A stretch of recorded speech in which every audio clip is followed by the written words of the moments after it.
Қалайсыңдар достар? Біздің әлем көптеген таңғажайып және түсініксіз сәттерге толы. Сендер күнделікті өмірді сұрақ-жауап формуласы бойынша өмір сүресіңдер. Сұрақ қойғанда тезірек жауап қайтарып бересіңдер. Ал егер сендерге жауабы жоқ сұрақ қойып қалса, сол кезде не істейсіңдер? Иә, біздің әлемде сондай да бар. Бұл видеода жауабы жоқ сұрақтар жайлы айтамыз. Бұл қызық екен арнасы. Біз бастаймыз.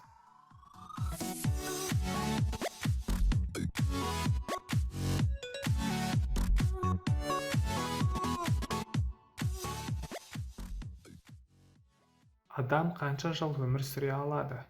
Қаншалықты таңқаларлық болса да, ғылымдар мен дәрігерлер қарт болуды ауру деп атады. Олар енді өмірдің кезеңі ретінде қабылданбайды. Бұл жағдайда бізді өмір сүрудің ұзақтығы туралы емес, денсаулықты қалай сақтау керек деген сұрақ мазалайды. Неге жирафтың мойны осындай ұзын болады? Әрине, жирафқа жоғары өсетін тағамға жету үшін осындай мойын керек деген өте орынды жауап болар еді. Бірақ ғалымдар бұл нұсқаны жалғыз дұрыс нұсқа ретінде қабылдауға асығар емес. Сондықтан бұл сұрақ әлі де ашық, және оған ресми жауап жоқ. Неліктен мысықтар мияулайды? Иә, мысықтардың дыбыс шығару сияқты қарапайым құбылысты да ғалымдар түсіндіре алмады. Жануарлар мұндай дыбыстарды әртүрлі сәтте, тамақтанғанда, тамақтанғысы келгенде, қорыққанда шығарады. Бұл сұраққа болжам бір жауап бар. Бұл сүйек пен сіңірдің емделуіне ықпал етеді деген. Бірақ бұл болжам мысықтардың әртүрлі жағдайларда неліктен дыбыс шығаратынына мүлдем жауап бермейді. Неге есінеу жұқпалы? Біз басқа адамның есініп жатқанын көргенде есіне бастаймыз. Ғылымдар оны эмпатиялау және басқалармен эмоционалды байланысты қалыптастыру қабілеті деп түсіндірген болатын. Бірақ шизофрения мен аутизмге шалдыққан адамдар басқа адамның есуіне жауап бермейді. Ғалымдар бұл байланысты неге есінеу арқылы орнатылғанын анықтай алмады. Мұхит түбінде не бар?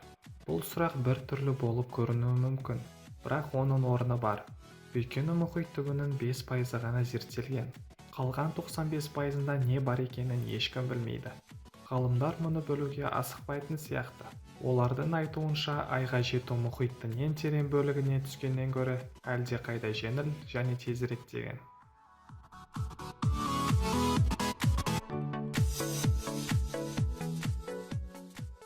Құстар қайда ұшатындығын қайдан біледі?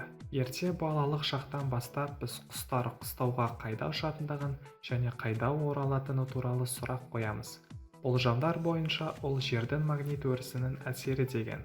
Қазіргі уақытта бұл нұсқа жалғыз болып саналады, және ол сұраққа дұрыс жауап ретінде қабылданбаған. Адам неге түс көреді? Түс көрудің пайда болуын қандай да бір жолмен түсіндіруге болатын сияқты.